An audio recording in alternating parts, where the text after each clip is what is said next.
for NASRAC. Our conference starts on the 12th, which will be registration, and then from the 13th to the 15th, we'll be based here in NASRAC. So we're going to hand over and give you an opportunity to ask questions in relation to our National People's Assembly. So can we get hands?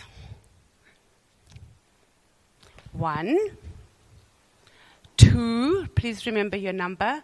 3, I'm going to take 5 hands. Some of you, 4. I know once it gets warmed up, the next minute everybody's raising their hands. Let's go. You're waiting to hear what the others are asking. Let's start off.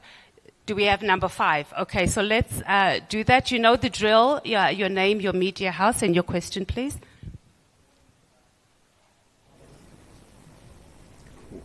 But where do you get this?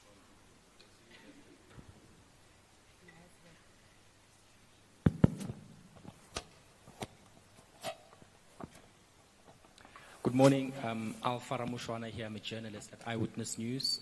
Mr. Malema, would you just please set the record straight with regards to Mbuyiseni Ndlozi? Is he barred indeed from attending the National People's Assembly? And if he is, could you provide reasons? I mean, no one knows exactly why the EFF leadership would have taken that decision. Thank you. Thank you, EWN. Number 2.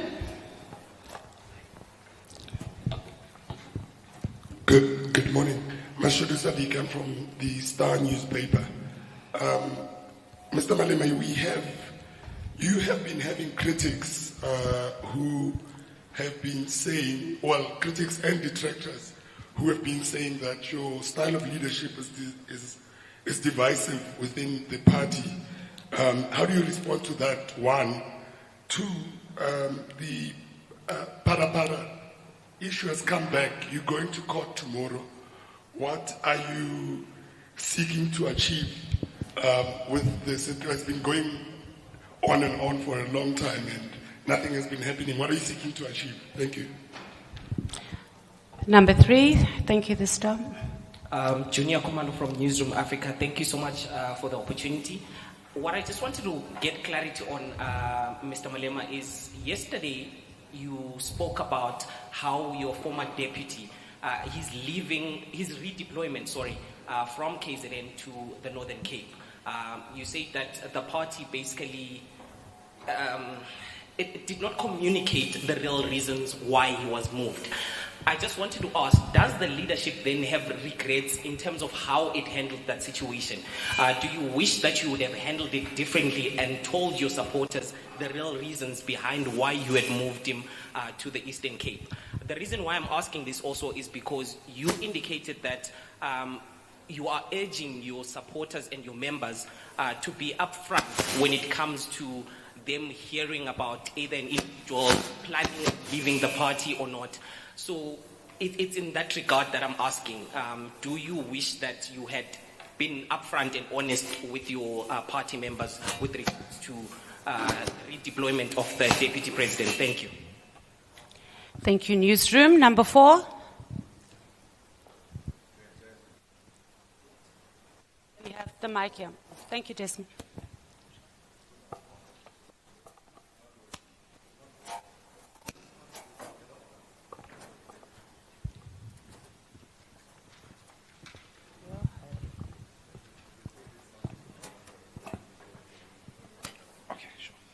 No, thank you very much, Tobela Mshabili. Aaron, Kilunga Mwako Melen Kadien. Look, it seems to me the EFF is in full swing of attacking the MK party and then its leadership, especially former President Zuma, who not long you endorsed and said you were in good terms. He was speaking just not long to Sunday Times and saying he's in good terms with you, he's actually your friend. Is that still, is there still a friendship between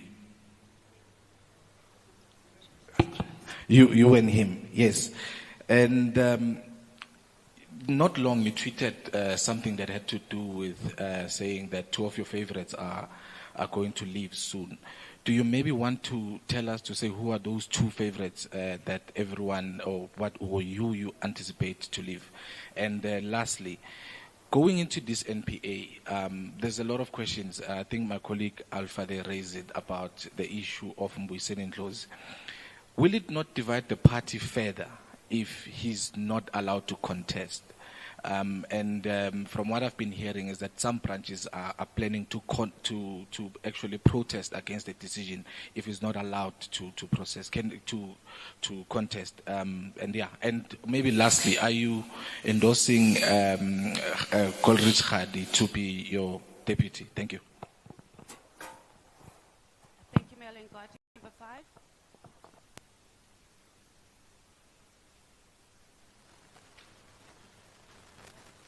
Were you number 5?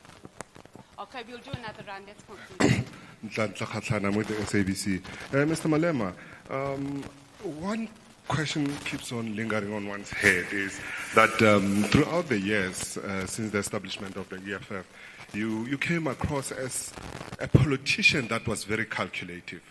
And with these leaders leaving the party, did you, throughout this year, did you anticipate it? The second question I have, you are going to the NPA. It's the first time you guys are going to it facing these challenges. Are you concerned, especially with regards to what's been happening, that perceptions that the EFF is going through the most? Is it make or remake or break for the party? Thank you so much. Thank you. Over to you, President.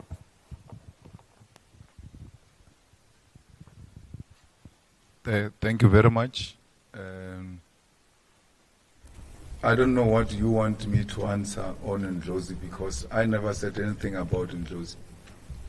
So do not bring your Shebin gossip to me and want me to glorify some toilet discussion.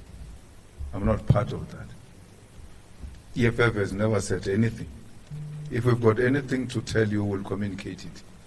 So when you gossip at Kitcheners in Bramfontein, and then after gossiping at Kitcheners, you want us to be part of Kitcheners discussions, don't involve us in any of those things. We don't know what you're talking about. And if we had anything to communicate to you, we would have said it. My divisive leadership is what I've been accused of, dictatorship and all of that, since my time in the Youth League. And you still join a party of a person who is a dictator. Why did you join it in the first place? Just stay home. Why do you join decisive party? You came knowing that the president of the EFF is divisive. Why did you join? We made this call that people should join, and they did so voluntarily. You joined a party, you didn't know that the leader was divisive. And then you come here and say the leader is divisive. You joined voluntarily. If you are not happy with the leadership, the door is open. You can leave now. So we are not going to be made sheepish and undecisive because we want to please a non-existing narrative that we are divisive. How can you build such a big organization, not only in the country and in continental and in the diaspora, if you have a divisive leadership? Why would you bring so many people in the stadiums, pegging stadiums, successful events of the EFF, if you are divisive? Because the consequence of divisive leadership is that nothing succeeds out of divisive leadership. This organization is a success. It's the biggest organization that is black owned. It's owned by its own people, its own members. No any organization can claim that. It does not receive any sponsorship from white people. If anything, it is white people who want it to die. But it keeps on going, irrespective of how they feel about it. So, if you think we have a divisive leadership, it's not our baby. It's your baby to feed Malta Bella. On Pala Pala, we said to you, and I don't know why do you say, what do you seek to achieve? We told you Pala Pala will never die. For as long as the EFF is in parliament, which it is where we are, and whether you like it or not, those who wish for the death of the EFF, SG, even if the EFF was to die tomorrow, The branches don't exist. The region have collapsed. Provinces have collapsed. We've got 39 members of parliament for the next 5 years. There's nothing that is going to collapse. Those votes are there. They won't collapse. They are going to collapse after 5 years. So you've got guaranteed 5 years of the existence of the EFF, at least in parliament. So whether you like it or not, the EFF is there to hold Phala accountable. There is something terrible that happened in the previous administration. We referred the matter of impeachment to the panel as required by the rules of parliament. Why? Because they know that if we were to say, is there prima facie evidence or not, we are going to be subjective because we are politicians. So on matters such as those, you outsource them to non-parliamentarians so that you get an objective view. And that's what we did. We argue that the panel's report, Parliament can't go against it without any rational reason. Parliament has not reasoned why it went against the panel report. So, in South Africa, you cannot abuse majority. Majoritarian will only work where there is no constitution. Majoritarian cannot stand the test of time in court. If you say the majority have voted, even if they voted in an unconstitutional manner,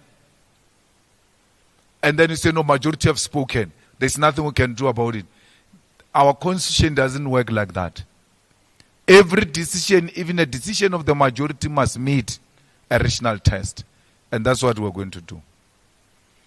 We have never hidden away the reasons why we removed the former deputy president from KZN and those that were deployed with him.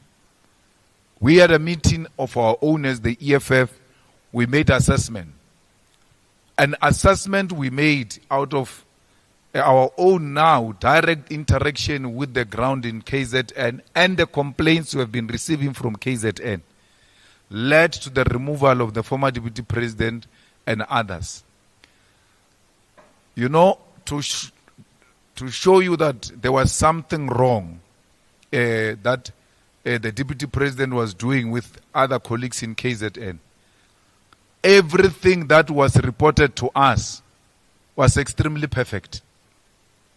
So they mastered the mechanism to meet the requirements, even if those things do not exist. There was a point where we wanted people to the stadium, to Moses Mabhida Stadium. And the numbers we received were extremely more than the numbers we received for votes. And that on its own just told us there's something wrong here. And then we did not intervene after. We intervened before. Unfortunately, we were very late. And that's why after we intervened, the SG was able to pull a mother of all matches before the elections in eThekwini. Because that time we're now reclaiming our organization and trying to reposition it. Unfortunately, we're out of time and we had to go to the elections. Me and President Zuma were very good. The same way me and President Ramaphosa were very good. But it doesn't stop me from saying he's corrupt. Because he is corrupt. By being good to you doesn't mean I must not tell you the truth. If you listen to my speech yesterday in the Gauteng General Assembly, I said, you must tell the truth even if telling the truth to a lover or your lifetime partner or your wife or your husband. If it is the truth, it must be told. President Zuma is corrupt. And it's not me. The public protector found him to be wrong. He rejected that. We took him to court. That's why he had to pay some monies back in relation to Nkandla. So what more do you want? What is misleading about that? Because it was not only me. The public protector came to the conclusion that there were wrongdoings in Nkandla. The Constitutional Court said yes, he must pay back the money. And we were singing in Parliament that he must pay back the money. But it doesn't mean I've got anything against him personally. I'm dealing with issues of principle. And if it means telling them to your wife when she's wrong or your husband, I'll also do the same thing. We have no relationship with MKP. And even worse now, when MKP has made it its program to recruit leaders of the EFF. Tomorrow we are marching to the Constitutional Court with everyone except MKP. The MKP won't be part of our march. If they want to march, they must go and organize their own. But ATM and even ANC can't join us. It's our march. And any other person that has been opposed to Phala can join the EFF march tomorrow, starting from Mary Fitzgerald Square. At what time is it? 8 o'clock, 8 a.m. Mary Fitzgerald Square, marching all the way to Constitutional Court. I don't know what's going to happen to you, CD, because you couldn't even walk here. There's small distance here. Imagine Mary Fitzgerald Square to Constitutional Court. So your problems are too many this week. So we are marching there. Why? We are highlighting the corruption of President Cyril Ramaphosa and the corruption of the ANC. And we will never stop highlighting how corrupt and ANC is and President Ramaphosa, and that doesn't clean President Zuma. I've never said I have any problem with President Zuma. Even tomorrow or any other day I can go and have tea with him. But I don't agree with him. And I don't agree with him not only from this microphone point of view. I tell him 4 eyes that I don't agree. I'm that type of a leader. My problem in South African politics is that I'm not a pushover. No one can push me around. Not white monopoly capital, not a white person, not so much powerful leader can push me around. And I'm hated for that. That no one can push me over. That such someone from a poor background, so poor family and so poor everything, who is he to think he can defy us? But that's me and that's my nature. I don't care. I stick to principle. No one can push me over. Not in a marriage, not in my family, not in politics, not in the social circle. I'm no pushover. I'm not a pushover. And I'm not going to allow anyone to push me over because we've got some relationship. If my wife can't push me over, why would President Zuma push me over? For what? Why? What will I be begging from him? Which I did not beg from him when I was in the Youth League, when I was in the ANC. So it can't be that because we are being civil with President Zuma, therefore, when you are civil with him, you can't disagree with him. You must allow him to push you around, not me.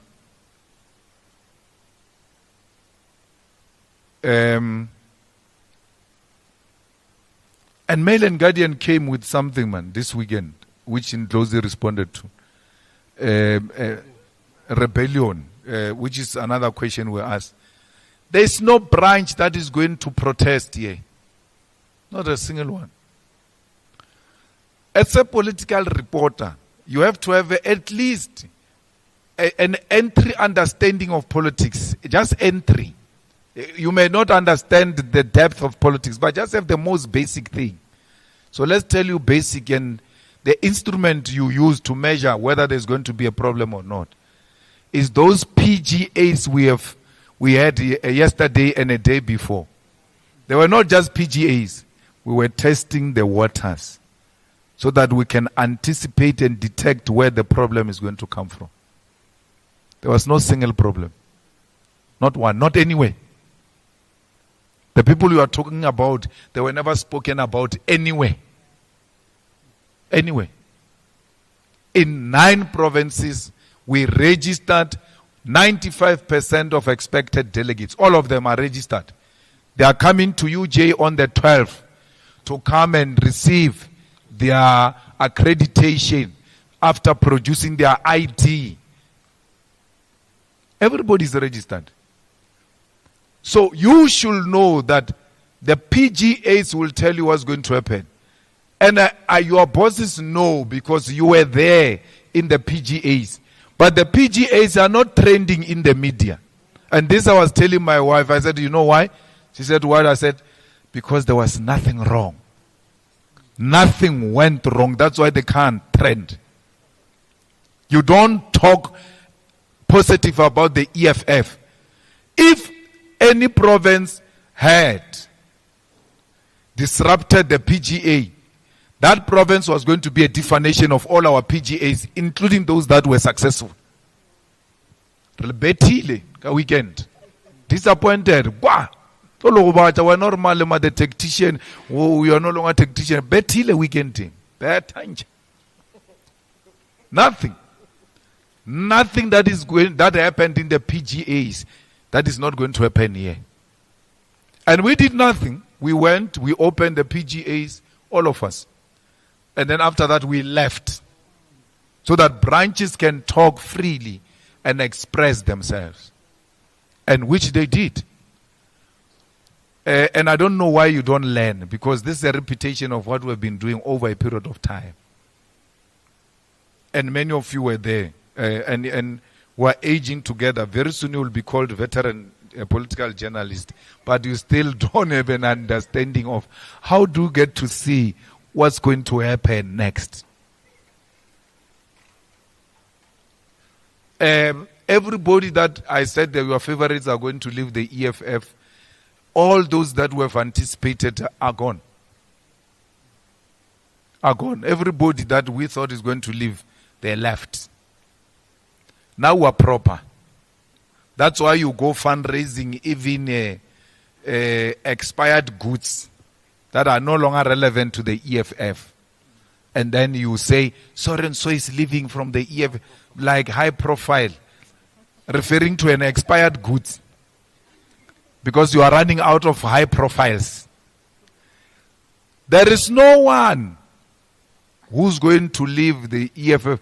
Mail and Guardian even says Exodus. Exodus must exit. In your imagination, if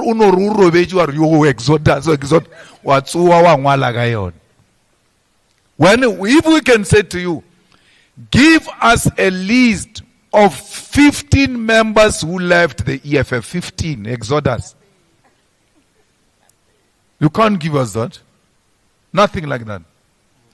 Tell us which councillors of the EFF in the most remote rural municipalities have resigned from the EFF to join MK. None. But we can give those in KZN about the ANC. But it's not called Exodus. Tell us of any branch of the EFF that called a press conference under the tree and say, as this branch we are all leaving the EFF. Nothing. Tell me of any region that has said and taken a decision that as Ikuruleni region, as eThekwini, as a Wembe region, we have taken a decision we are leaving the EFF. Nothing like that. So imagination is what is destroyed Mail and Guardian, by the way. Mail and Guardian was used to be the most influential newspaper. You guys have run it down.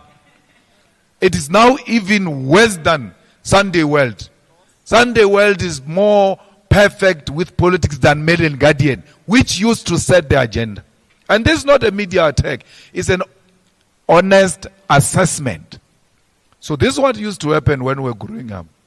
Because we were in the newspapers when we were young. Maybe from 17, 18, 16 years. My biggest picture in a newspaper for the first time was in Mail and Guardian when I was elected president of COSAS. The story was written by Matuma.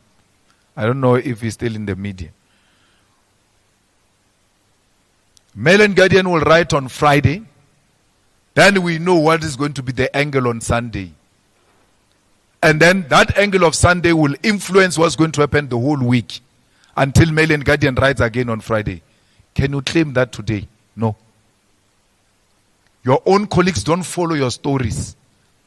So fighters, why do you follow people that are not being followed by their own colleagues? If I deal a Mail and Guardian shem. You wrote on Friday, mass exodus, wara. Saturday and Sunday PGAs came. Which of those events confirmed what you wrote in Mail and Guardian? Don't lie. You must not lie. The media must not lie. The media must be factual. And where you are factual, we'll never take you on. We'll answer and be held accountable for that. But when you lie, we must tell you it's a lie. It's a lie. It's like this lie you are perpetuating, that Zuma has got dual membership. Zuma has got no dual membership. He's not a member of the ANC. ANC has expelled him. And Zuma lies to you. Sunday Times, he says, no, I'm a member of the ANC. I'm a member of MK. It's not true. Why not tell him on his face? You are a liar. You are not a member of the ANC. He lies on your face. You take that lie and feed the nation. Why do you feed the nation a lie? He's not a member of the ANC. And Zuma will be civil with him when MKP and all of that. They must know any lie they tell, we are going to take them head on. And the ground forces must mark those criminals of MK on social media. As they come, go for them. Don't even apologize.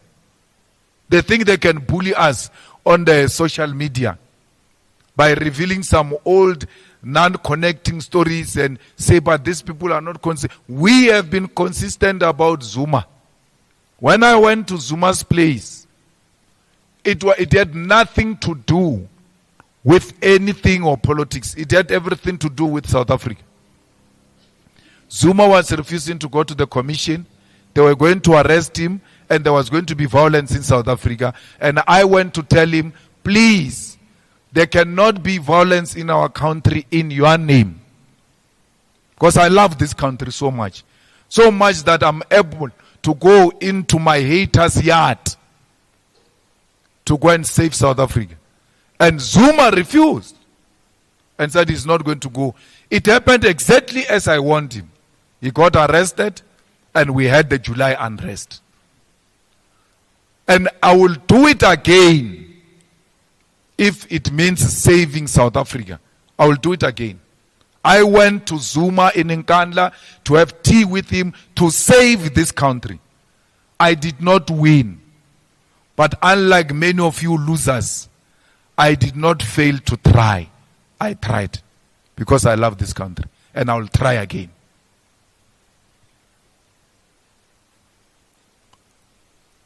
I don't endorse Godrich or anyone. I don't. I don't get involved. Even in my discussion with individual leaders of the EFF, I tell them we can talk about everything else except that who must become what. It's not my business to do that. The provincial leadership of the EFF came to me, all provinces came to me and asked me to avail myself as a president of the EFF in the next NPA. And I agreed. And they only came to discuss me with me. They didn't come to discuss other people. And it is their duty as provincial leaders to do that. To do that, to tell us that you must avail yourself, or even if you avail yourself, please be aware that we will not support you for this position. It doesn't mean hatred. It's just an honesty so that when you arrive here at the NPA, you don't say, these guys hate me. Why didn't they talk to me? I would have understood. No, they are doing their work. And as part of the tradition, all of us who are sitting here today, leaders of the EFF in the provinces before the current ones, came to us to come and ask us to avail ourselves. and who are following the same process that has happened even before. I think that is that. Is there any question I didn't answer? No. I answered that one of. We don't anticipate any challenge. We're anticipating a robust debate, because even the criteria used to bring delegates here was of a higher standard. The branch had to meet a particular standard. And once this branch meets this particular standard, it will produce a quality delegate who will not be obsessed with votes. Because the branches that are not of quality, they produce voting kettles.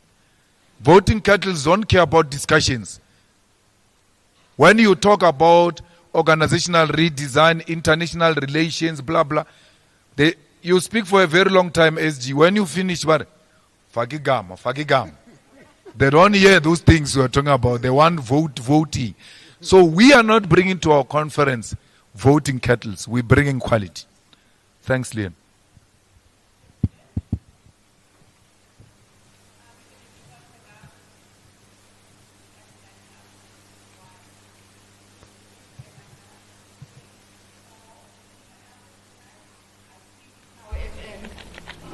Down on this side. 4, 5.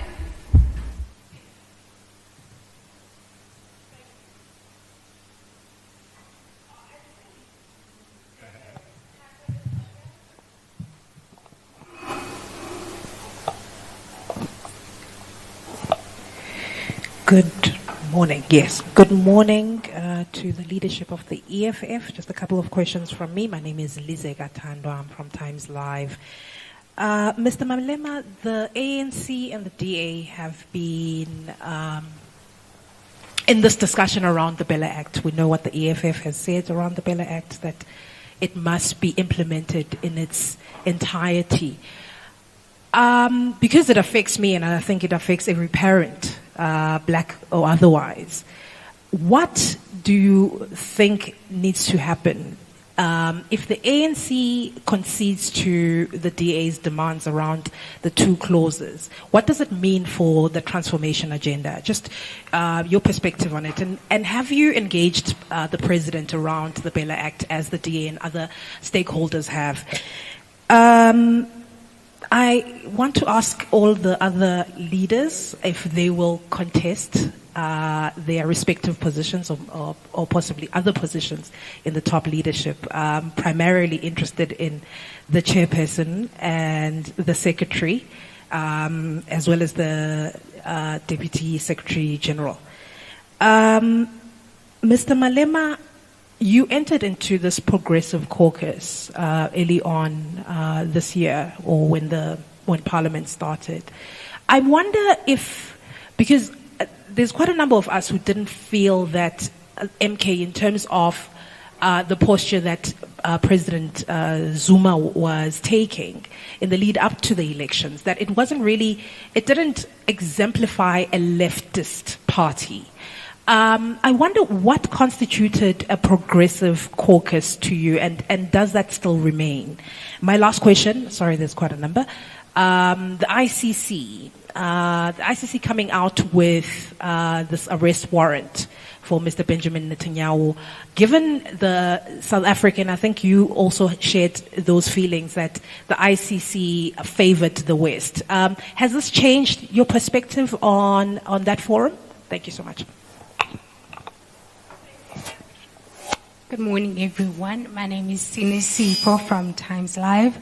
Mr. Malema, you have previously spoken about the MK party reaching out to the EFF leadership as in means of working with the Red Berets, but you had sort of rejected this.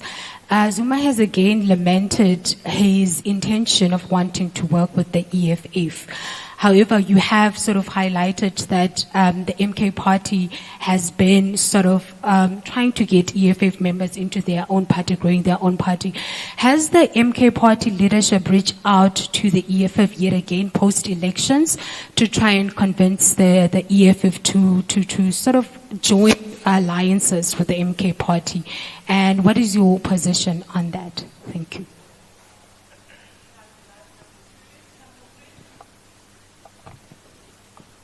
Nia Kumalo again from Newsroom Africa. Lizega has touched a bit on this. I just wanted clarity, Mr. Malema, on the Progressive Caucus.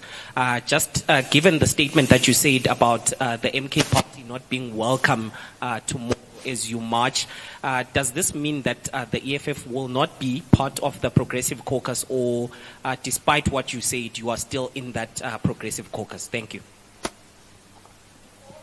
Greetings to the leadership. My name is Thando Maego and I'm from the Business Day.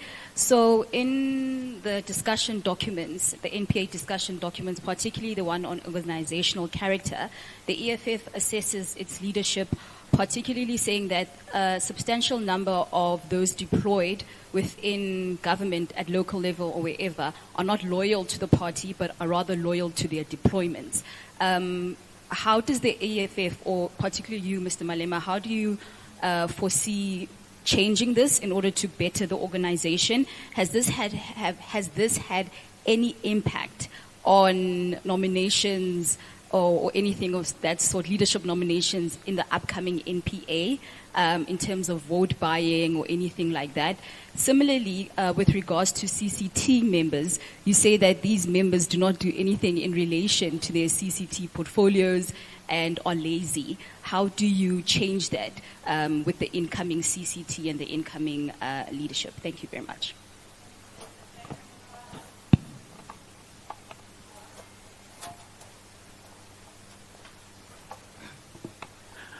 Good day, Nkosinathi Shazi from Power FM. My first question is to the other leaders of the EFF. And it's more of a bit of a scathing question. As the tenure of the Central Command team comes to a close, does the rest of the leadership believe that they could have done more during their tenure? The reason why I ask that is because, of course, Mr. Malema, as the leader, takes the shine. Whenever we have press conference, we mainly come for him. And we also seen a situation where former EFF Deputy President Floyd Shivambu, after leaving the EFF, seemed to found a political bounce in his step. So this is a question to the other members of the leadership. Do you guys believe that you did well during your tenure? Will this be the order of the day for the next Central Command team meeting? Central Command, the leadership. Second question, with your guys' tenure set to come to an end, what would you rank yourself out of 10? Of course, after the 2019 general elections, you emerged as the third largest party. You guys have made strides in Africa, but you guys also face difficulties. You're now the fourth largest party after the election. So what would you rank yourselves out of 10? And then my last question, Mr. Malema, can the EFF live without you? The reason why I'm saying that, of course, you are heading into your third NPA. Of course, you just announced that you would be contesting the leadership position. But can the EFF exist without you? If, hypothetically speaking, which is unlikely, you lose the leadership position, can the EFF live without Julius Malema? Thank you very much. Thank you. I'm Hawalo Magoleo from UFM. You know, when a publication ran a story that Mr. Ndlozi could possibly be the next to leave, we saw quite pressure from people purporting to be EFF members on social media to say, the newspaper says this, why is the leadership, the organization not responding? Previously, the EFF never flinched because of a single media report, but this time it appears that each time there's a story, the negative ones, membership wants the party to now issue a statement. You feel like that the approach you had of closing rank is now cracking, under pressure organizationally. And also, regarding your chapters elsewhere on the continent, there's elections there in Namibia. What are your expectations of that Namibian chapter because they contested previous elections, gained entry into parliament, but other than that, we have not seen the EFF doing better anywhere, whether it's Zimbabwe, whether it's Tanzania. They've not really gained ground. Even on social media, you can see that their pages were updated many months ago. So how's that project coming of having a presence on the continent? Thank you.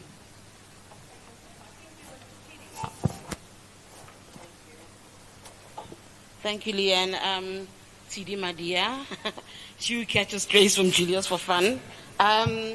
Just a few questions, and I think a lot of them have been asked about your leadership, but I want to go back 5 years ago, around about this time.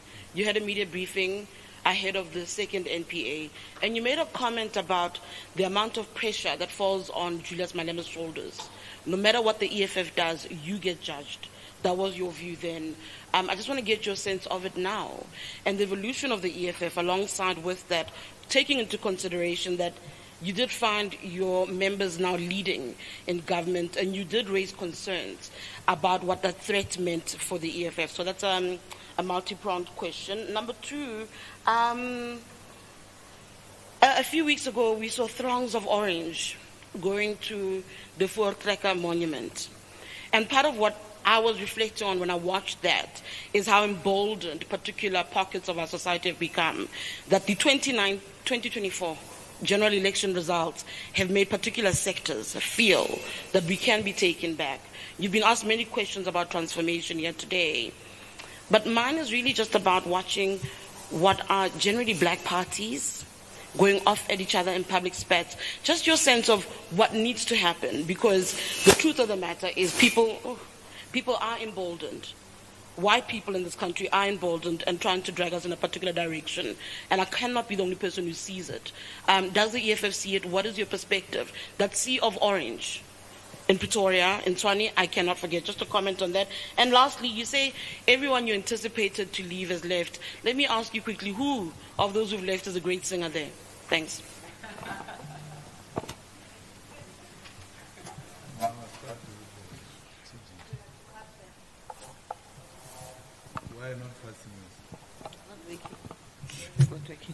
Thank you very much, TG. Greetings to the officials, greetings to the media here.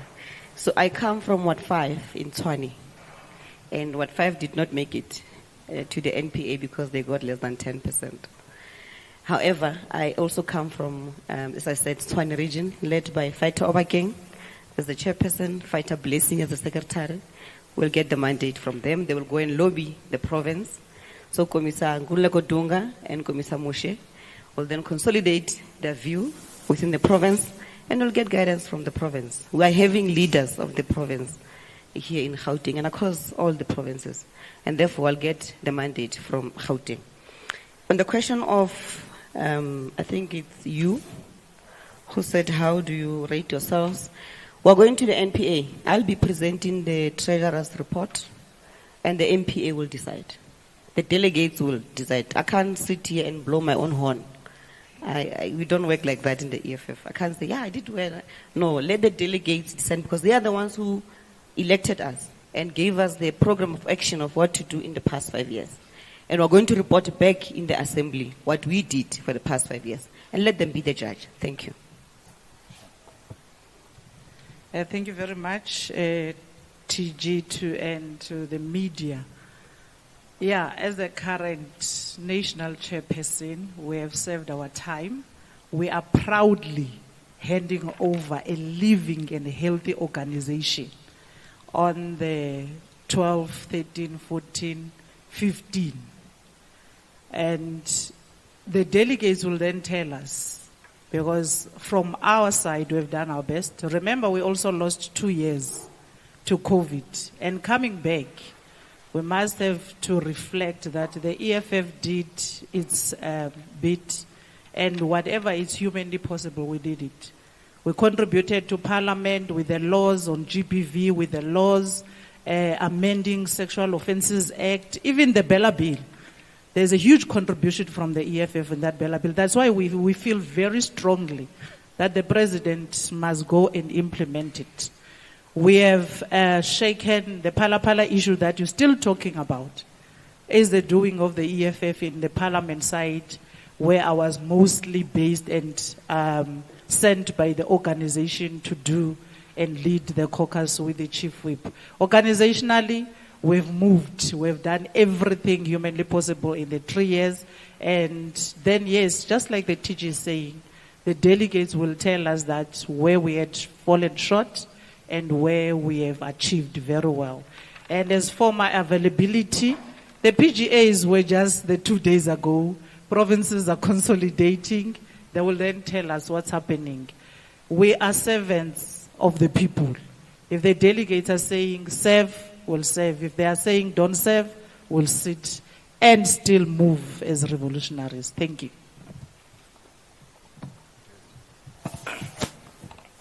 Thank you very much, President, greeting officials and all journalists. Our term as the official of the EFF for this administration is coming to an end. It has been a very beautiful 5 years. And as a leader, you get to understand that at times you need to hand over the baton to the other leader. But however, personally, I am prepared and ready to serve my organization. Thank you. No, thank you very much. I think, so this is going to be the process. We'll go there and deliver the report. And then we're going to be disbanded as the CCT. And then we're going to be dissolved as the CCT, and then our term ends. And then there's going to be nominations. And then if I'm nominated, I'm going to accept. Thank you, President. Yeah. Thank you very much, SG, and all the officials and members of the media. On Bella Bill Act, we spoke to Panyaza that we need a march of all those who support the Bella Bill, because it looks like there's only one side that is being heard, or impression is created that there is one side which actually has got monopoly over the Bella Bill. So we are not going to sit back. And the reason why I told Panyaza is because they are still the largest majority, and that march will have to happen in Gauteng. So we don't want to create a situation where the impression is created that ANC is going to join an EFF march, and you know them with their ego. They will have a problem. They will stay away. But we are prepared to hold hands with everyone who support that the president must sign the bill. I mean, the sections that he did not sign off the other day, we want them to be signed off, because that is at the center of the transformation of education. And anyone progressive will not be doubtful that those are the sections that are going to transform the sector of education and transform society, because society is constituted through education. That's why education becomes a highly contested terrain. Afrikanerdom, to be what it is, it thrives through education and culture. So it's important to get education, to get culture, to get sports in order to create a national identity. In the absence of such a progressive education, which advocates for transformation, we'll continue to have a divided society. And that's what makes us feel very strong. A message has been communicated clearly to President Ramaphosa that he needs to sign, and he needs to sign now. And in the couple of weeks, if he has not signed, whether the ANC is coming on board or not, we are going to be mobilizing our people and going to march to the union building that the president must sign the Bella Bill, because that is what we have supported throughout in Parliament. I think the leadership has answered the question on availability. The Progressive Caucus is based on the Progressive Charter, and that charter only applies in Parliament.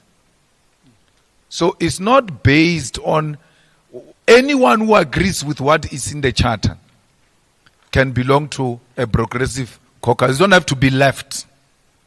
As long as you agree with the bare minimum of what we seek to achieve in Parliament, you can sign.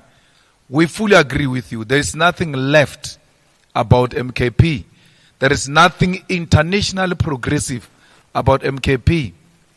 I always ask the question, have you ever seen Zuma wearing a Palestinian scarf? He wears everything, including amabesho. But he never wears the Palestinian scarf. Even the most reactionary man called Cyril Ramaphosa, who became a president through the Jewish money and Jewish support, wears a Palestinian scarf, except President Zuma. Leave that. Have you ever heard him speaking about the Palestinian question? Even if he speaks about it in Zulu, have you ever heard him speaking about the Palestinian question? Sunday Times goes to have a sit down with him. They don't ask him that question.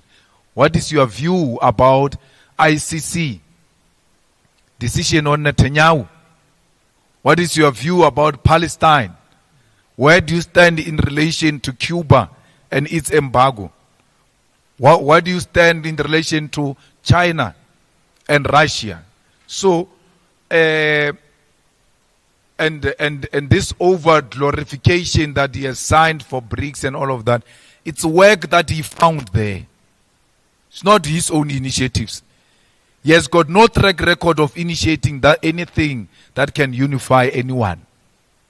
He's got no such. So we are not leaving any progressive caucus. You know, we are working so well with those comrades in Parliament of MKP in relation to issues of Parliament. Let's take, for example, I was in a meeting now this weekend of, not this weekend, the past week or a week before in Parliament of Ethics Committee, where we were nominating the co-chairpersons of the committee.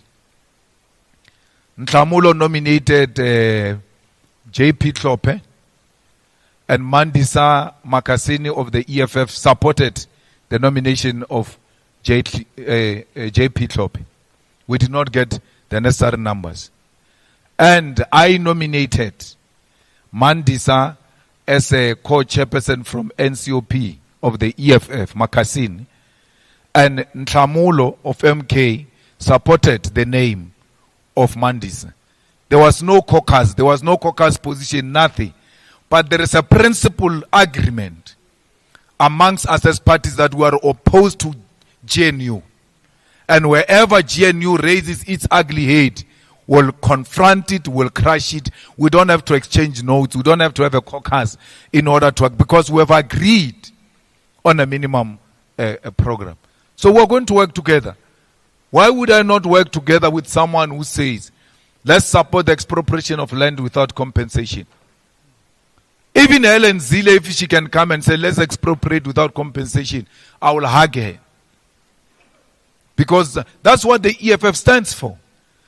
The progressive charter is based on the 7 non-negotiable cardinal pillars of the EFF, by the way, if you don't know.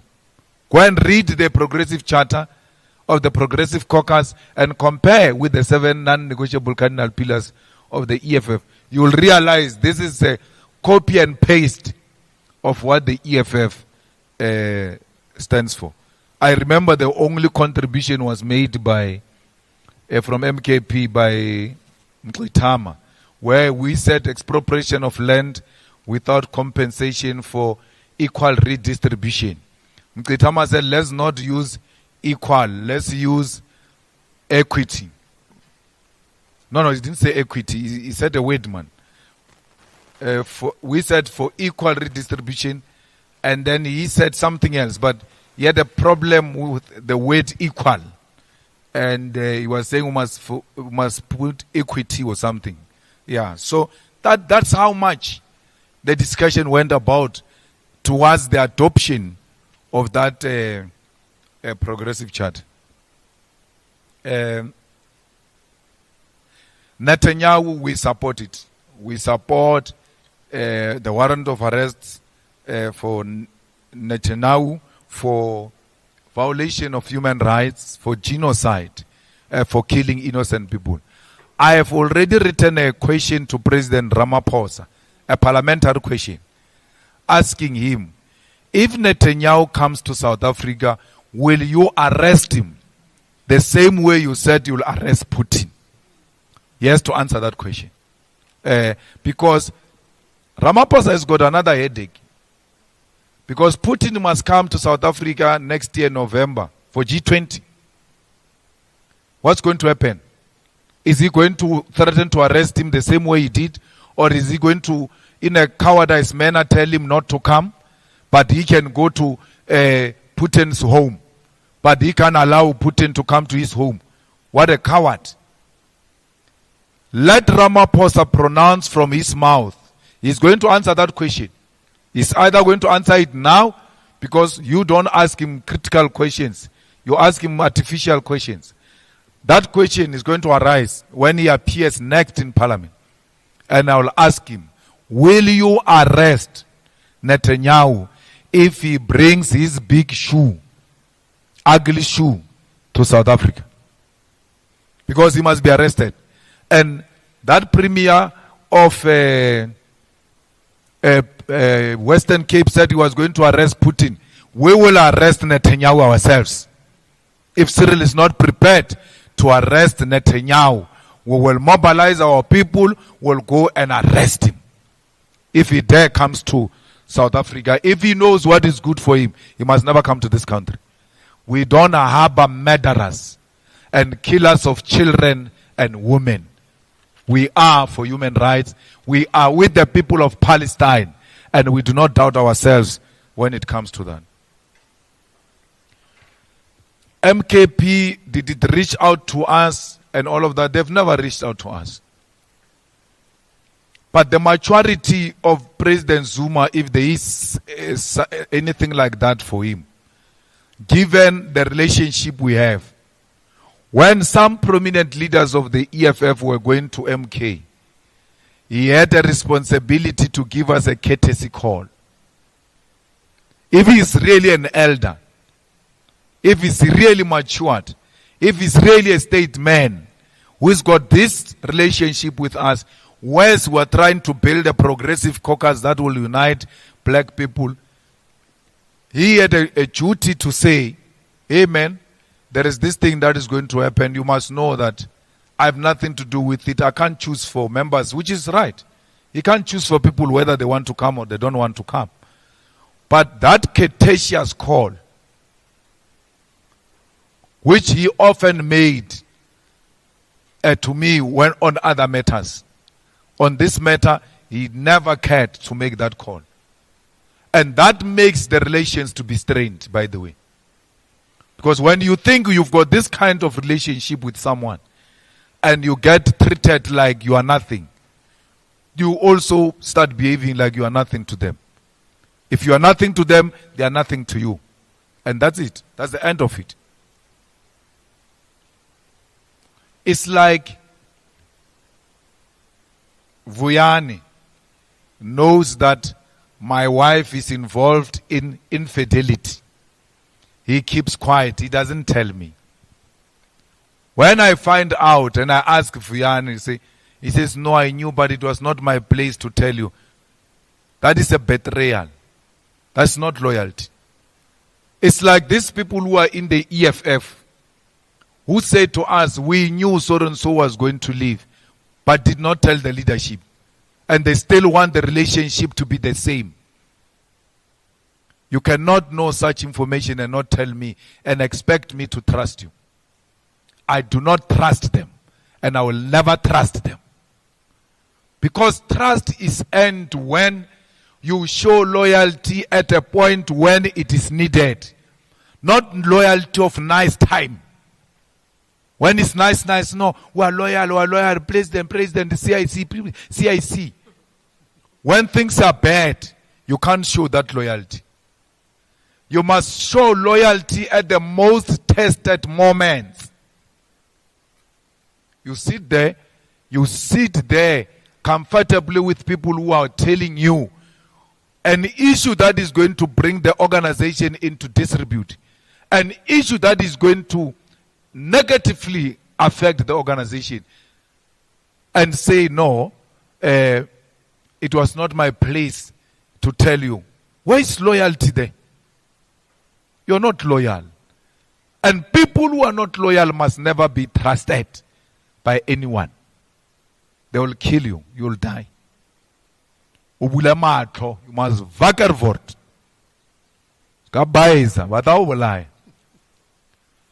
Hey, you and so and so must make and be together. We're fine. We're colleagues, we're fine. It ends there. So, when you have shown loyalty to people, when you have been loyal, and you don't have a sense of betrayal, wait for the day you get betrayed.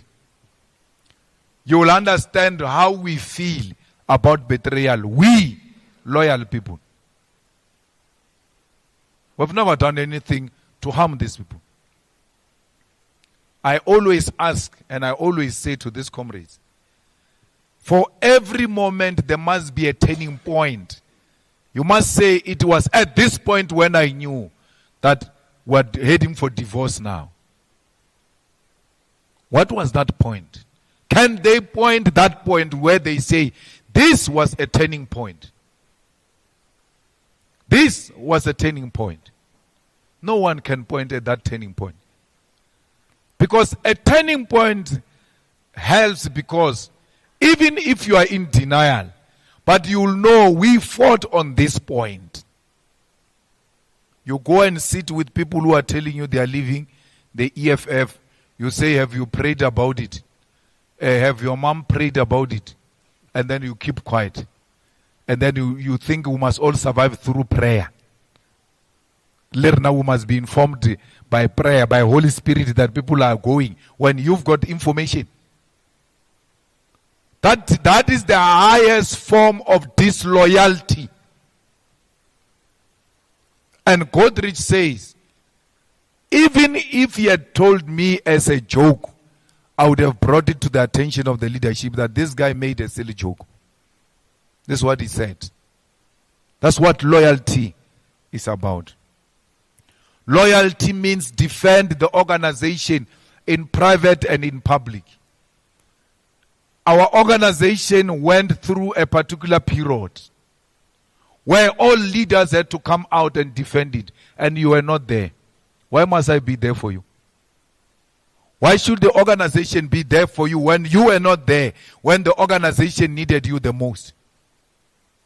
And people go around here raising names of such people, and they think we must still trust them too, having known what these people have done to the organization. The organization gets insulted. The leadership gets insulted. In your name. People even threaten to disrupt EFF's conference.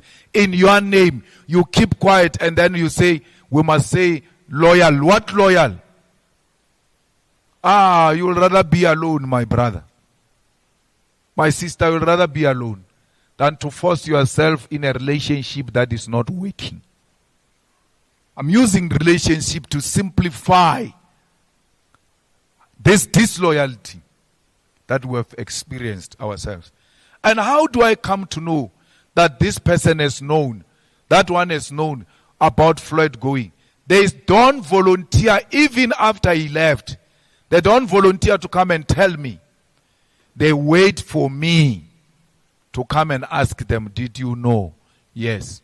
For how long? For over 2 weeks now. Why did you keep quiet? I didn't see a need for me to tell you. That was a turning point for me with them. They must tell you what was their turning point with me. My turning point with them was when they kept the information away from me. An information that has got potential to destroy the organization, damage its beautiful reputation, and bring it into disrepute. They keep quiet. And then I must talk for them. I must defend them when they could not defend the organization. Hell no. They can go to hell. I'm not going to do that.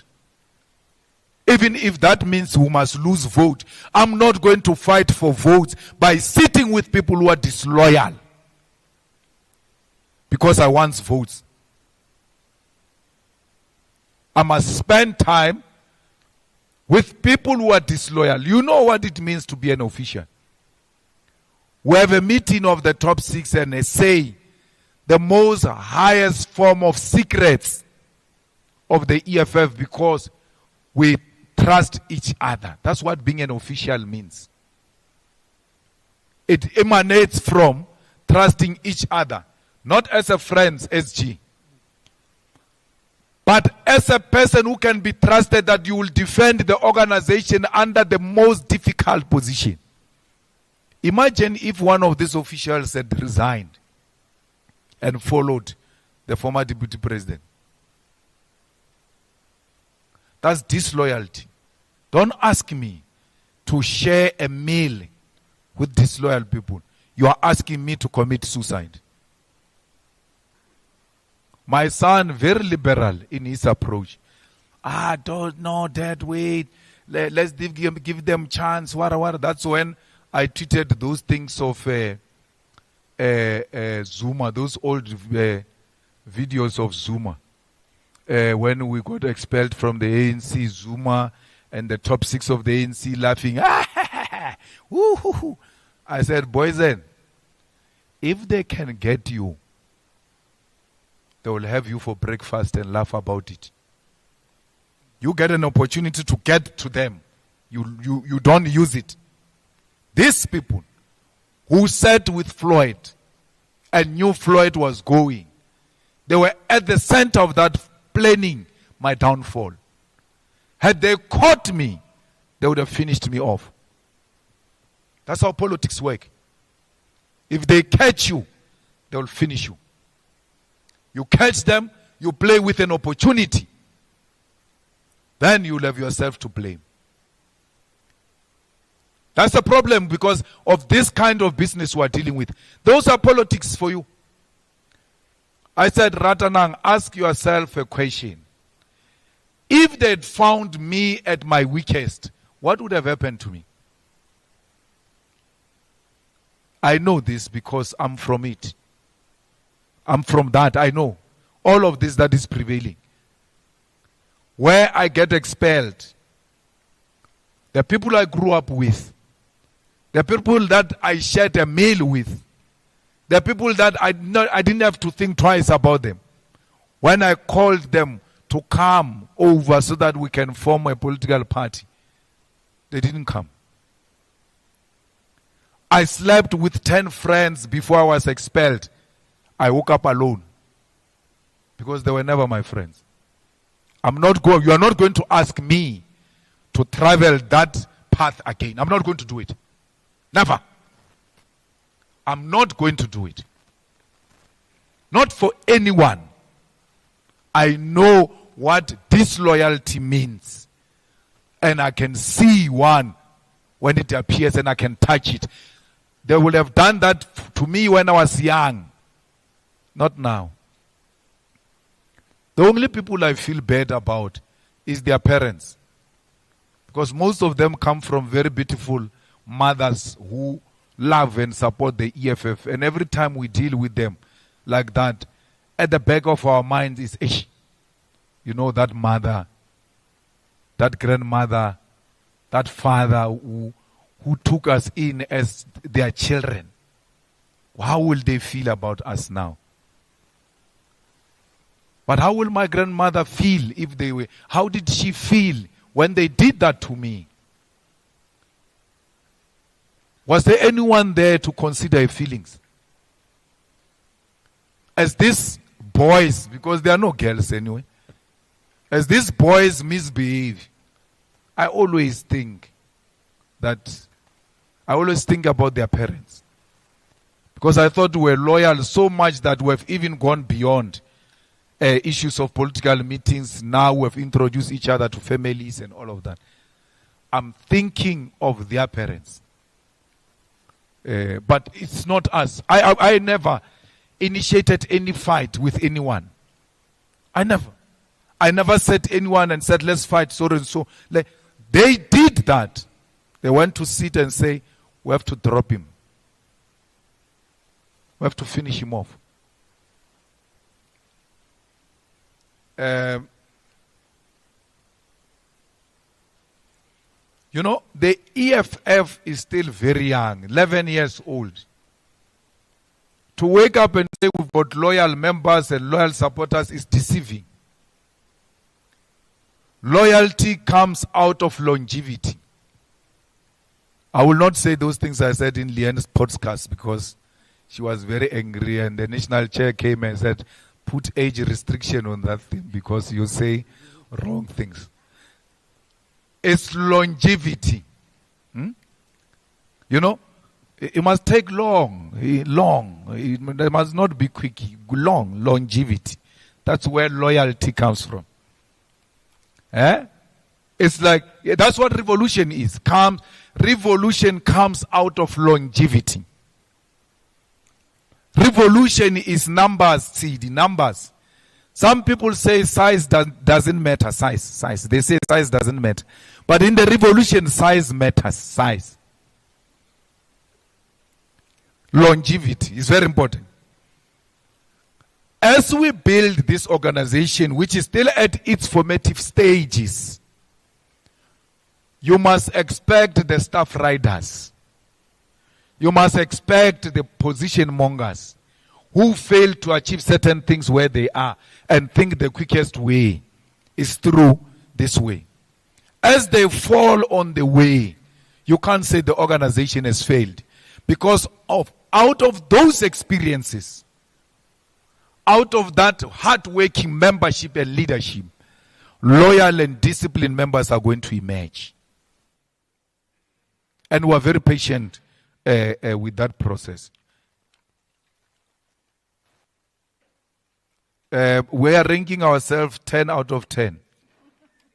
I'm blowing my own horn. TG saying she's not blowing. Hey, these people will not blow a horn for you. You will wait for a horn, it will never come. I'm blowing my own horn. I'm blowing a horn. You know, as Bashabi, when we are in a gathering of the Bashabis, there's always a horn that must be blown to officiate that this is an official gathering of Bashabi. So we did very well.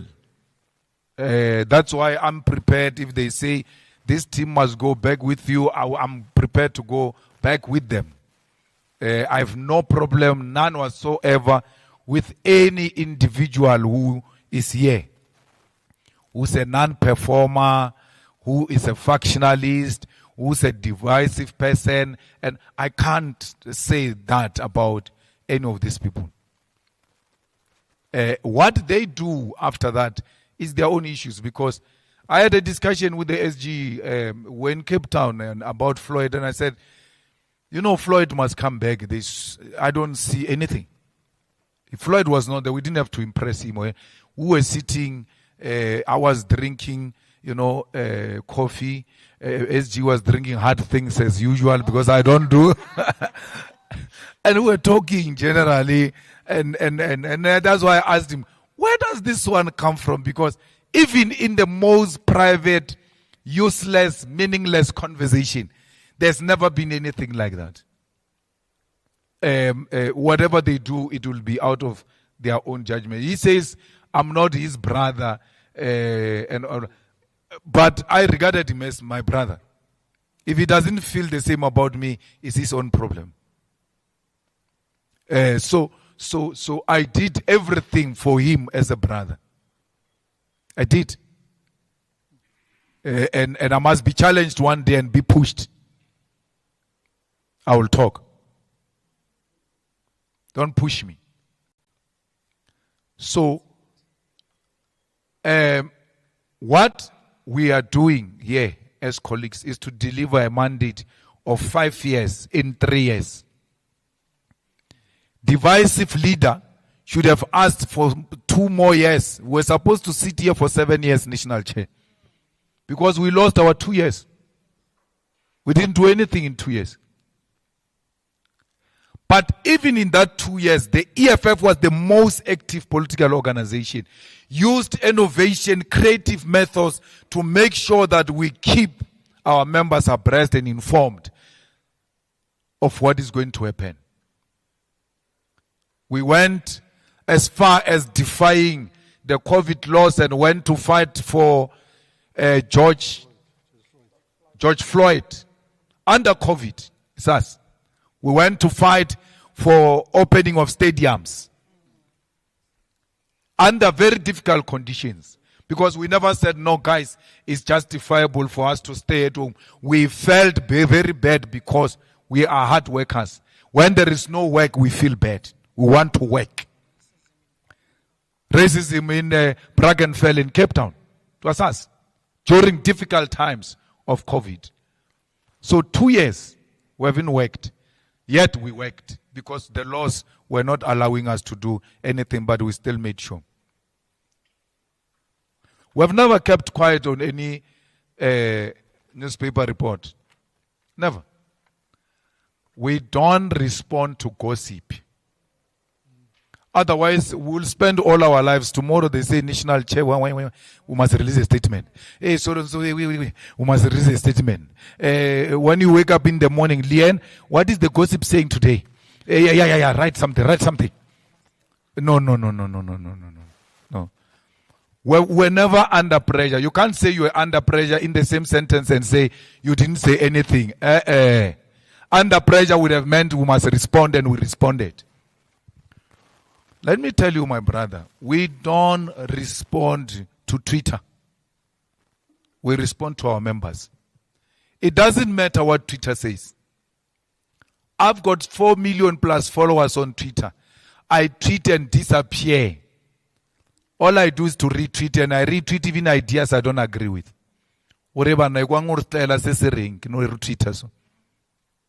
Right?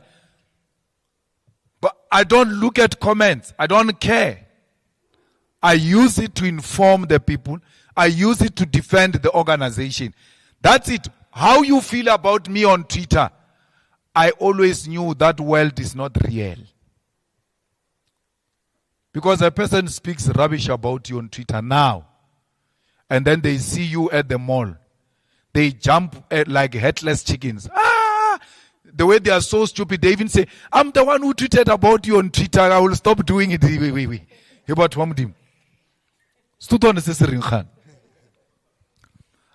They feel very brave behind the desktop. In real life, they are cowards. You take that to heart. Also, you will be attacked by heart attack. If you go and read one thing, one by one, you'll die. You will die. That time, a person is tweeting because it's on a free hotspot, Wi-Fi hotspot. About Twitter, you are the millionaire, Wamona Elon Musk, but I'm mocha way to get off. Those people, you are about Baba successful, but blind. About Feja, they forget what they've tweeted.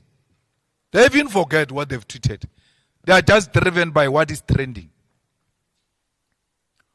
This lady of a beauty contest, Miss South Africa, Chidima. Twitter, hey, Chidima, hey. We supported Chidima. We still do. Why? It's a black person. You don't say support black people, and a black person gets attacked in a manner they did. And you keep quiet and then come and preach black unity. Where a black person is attacked, you must first defend and ask after what happened. But the mother defrauded the papers already. Where now your mother man, go and fix that thing. You don't. We don't know what were the reasons those people did what they did. We've never dared to ask. But we equally don't know, for such a long time, why are we hearing about Chidima today when she's about to become Miss South Africa against white contestants? Twitter was against us, by the way. Even noticeable faces of EFF were against us. We stood firm. Because we don't care what the trends are saying. Always stand on the side of the truth. Always. And the truth is, black people are hated everywhere. And we will fight for them. We are going to fight for black people who are also fighting us for fighting for them. Won't stop. Because there are black people who are fighting us.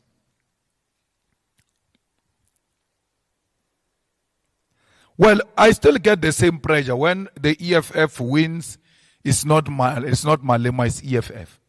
When it fails, it's Malema. Let's take, for instance, over the weekend, the Sunday World says Malema beefs up the legal team. Which legal team did I don't have any matter in court with anyone. It's the EFF. It's the EFF legal team that is going to defend the case of the EFF against Palapal. Malema, my grandmother's surname, just get written like that everywhere. That's not my surname. I don't know my father. That's my grandmother's surname. That's my mother's surname. So, I don't understand. I still have the same pressure. But what makes me happy is that the EFF has grown as a brand beyond Julius Malema. And Ipsos has presented that research to the EFF. It's not me. Ipsos came and said, the EFF brand has surpassed the brand Malema. Will the EFF live without you? No. This EFF, I'm going to be part of it until it will never have a day without Malema EFF. Will it live without you as a president? Yes.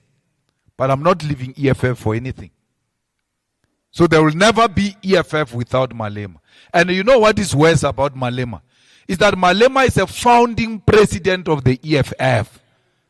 So there is no way you can do away with him. He's not some president who came in the middle of the existence of it. He founded it. That's why I can leave. And you know the good thing to leave when it's still nice is that those who come after you will still come and consult you, will still invite you to events. They will not be hostility. I'm going to leave the EFF chamber. I've set boundaries for myself. I know when. For now, you're still going to have to keep up with me. I'm here. The whole of this agenda that is being pushed is to get me to be demoralized. And leave. I'm here. Whether we are turned out, turned in corner, and I'm not like Buteles. I work according to plan. You are not going to remove me through a coffin. Angiphume ngebhokisi. Ngizophuma ngihamba. Ngisambela mna ngiye farming. Ngiyolima. Umalema ayolima. So lesatlo ba le problem. Inongo khotelela. 43 years old now. Very young. You can see the body is of a 33-year-old. You can see the skin is glowing. No problems. We are cruising nicely. Isn't those akona? Siyahamba baba. We are happy in the EFF, and that's what it's going to be. Floyd is a very great singer, by the way.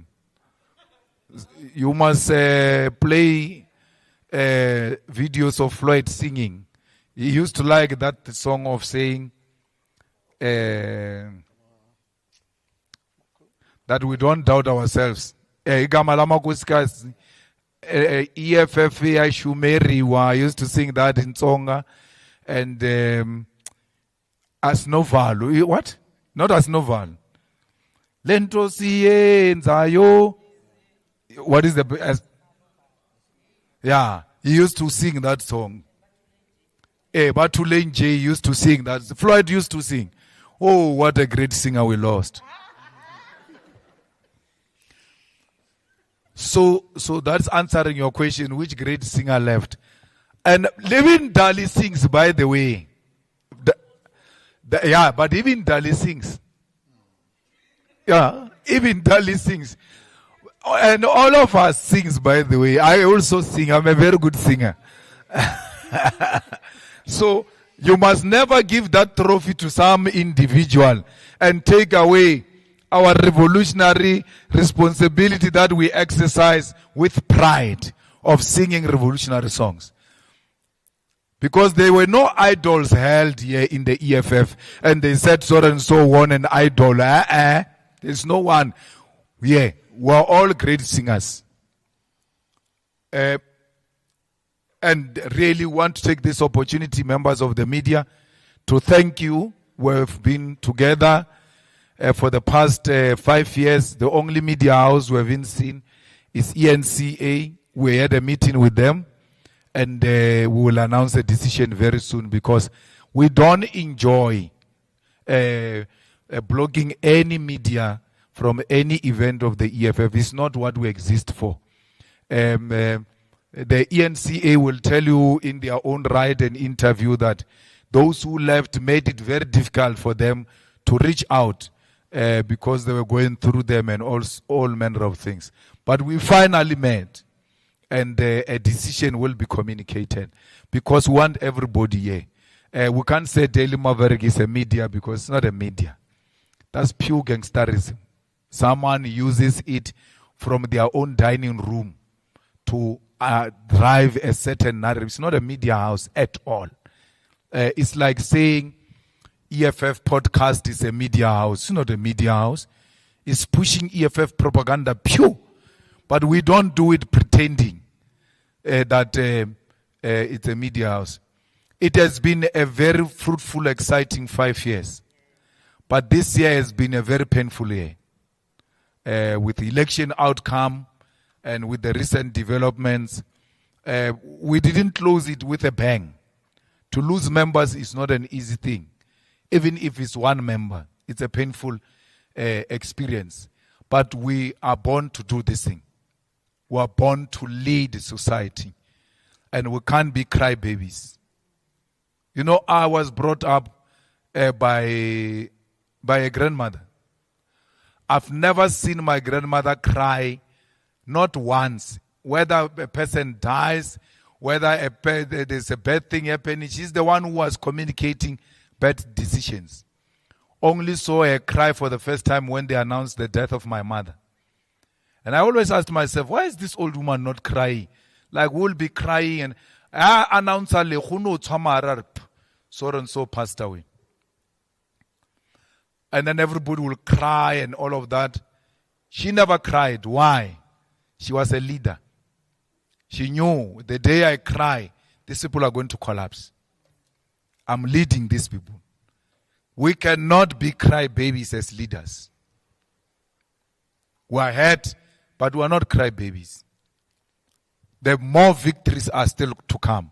And we will celebrate more victories of this organization. Out of difficult period, a new thing and beautiful thing will be born. We have to go through this test to demonstrate if we are here to stay or not.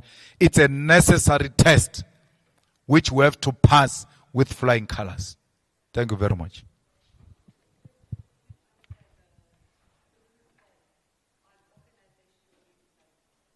What was that? Which question on redesign?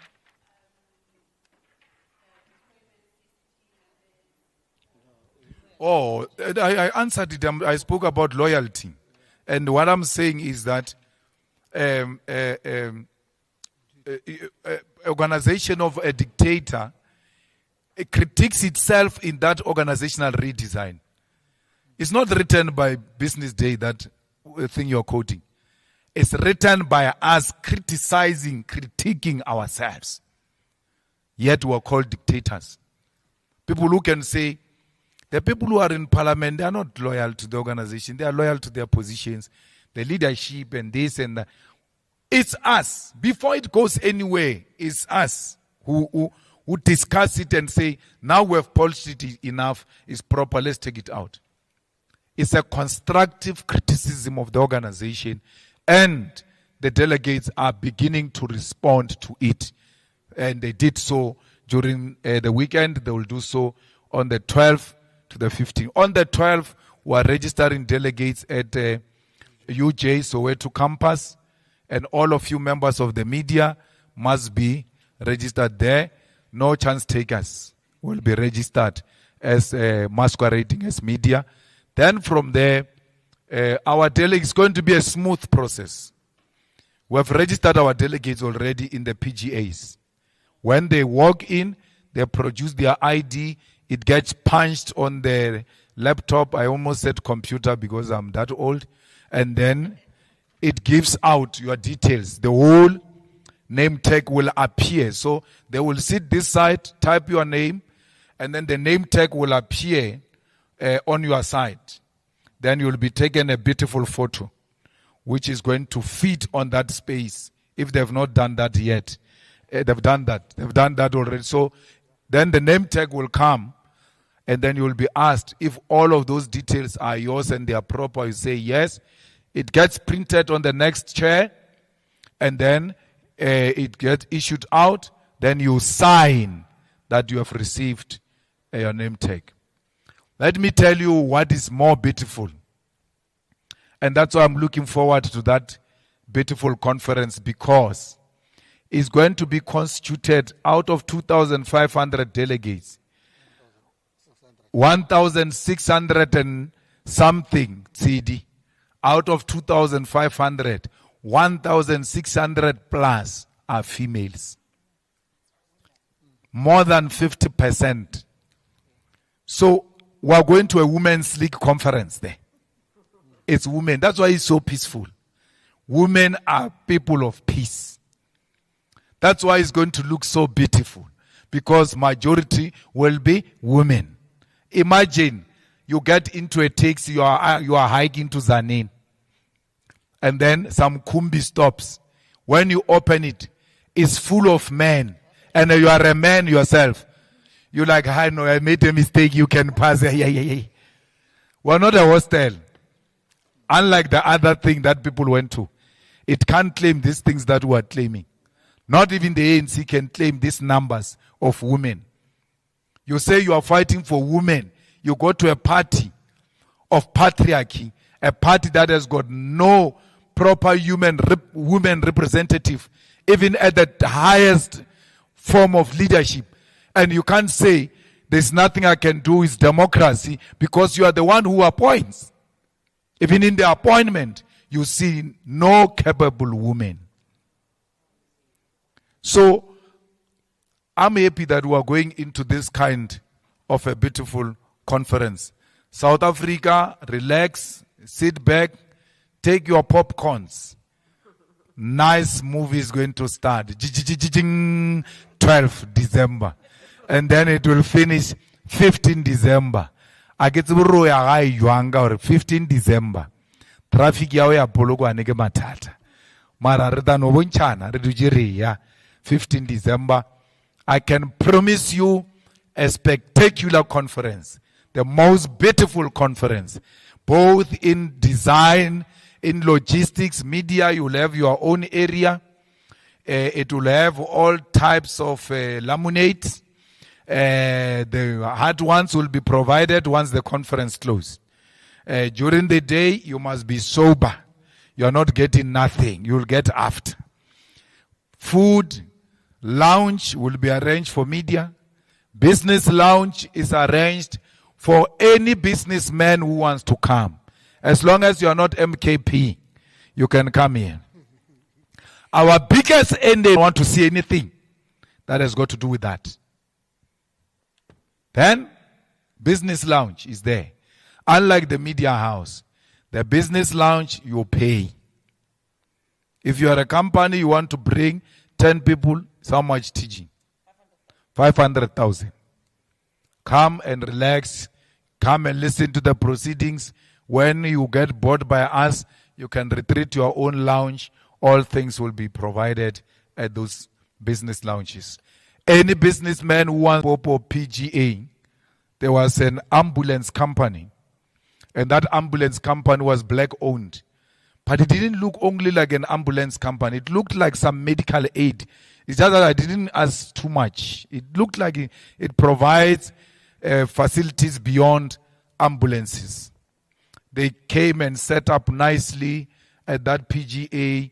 I went to check their stall. Anyone who wants to come and show off, exhibit their business and anything, come. You are more than welcome. The EFF is not anti-business. Even white people who want to come and show their agricultural equipment, they are a company that deals with agricultural equipment, come, because we are the people of the land. When you deal with agriculture, you are dealing with us. Come here and come and appreciate the beauty of the EFF. So we've got, as the EFF, more than 1,000 public representatives.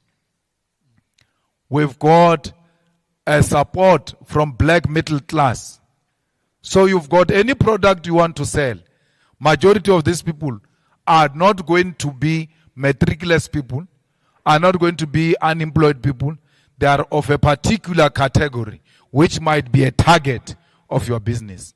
I'm selling your business lounge now because you're not selling. So please, fellow South Africans, let's go and come and support, especially business people, support the exhibition of the EFF. It's not only 500,000 because someone will say it's expensive. 500,000, 10 people. The next one, 250 for 5 people. Individual, 50,000 individual. There's a one of 100,000. So contact the office of the TG. You might not be a delegate and you wish to come. Do you have 50,000? Come here. You'll have your lounge and then you'll participate, but you must know when the real business happens, you are going to be excused to the lounge. Thank you very much. You are invited to lunch, members of the media, and we are going to have a lot of media interactions, one-on-one, with a lot of media houses. We may not do all of you, but you can't say, I'm a human being, but so kita no topa mola print, radio, this, that, but all sections of the media will be accommodated, including podcasts. We'll do podcasts where we can be asked anything. There is no wrong question, Sito. There is a wrong answer. Media can ask anything. How you answer is your own business. Thank you.